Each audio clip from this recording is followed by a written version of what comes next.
Mami, kayo rin ba? Magaling kayo sa memory? Hindi po gaano eh. Ano po ang trabaho niyo po, Mami? Meron lang akong isang maliit na tindahan sa kapitbahayan. Ano po ang trabaho naman ni Daddy? Si papa niya po nagda-drive ng tricycle. So si Daddy nagtatrabaho ngayon kaya wala siya dito? Nagtitinda po. Nagtitinda. Siya ang sumagip sa inyo. Opo. Ilan po ang anak niyo? 3 po. 3 po. Puro achievers ba silang lahat?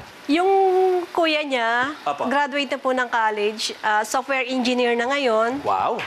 Galing. Si, Ito na kasi ang chance para ipagmalaki niyo po yung anak niyo sa buong mundo.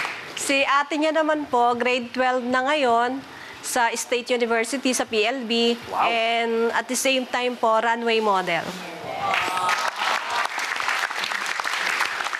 So matalino na nga, model pa. Ayos. Well, I'm sure proud naman kayo sa mga anak nyo. Especially ito rin si Jello. May sikreto po kayo para pag ako nagkaanak, maging matalino katulad ni Jello? Bilang parent, kailangan meron kayong vision na maging successful ang mga anak nyo. Tama. Kasi naniniwala ako na bago mangyari sa physical aspect, nangyari muna sa mental aspect.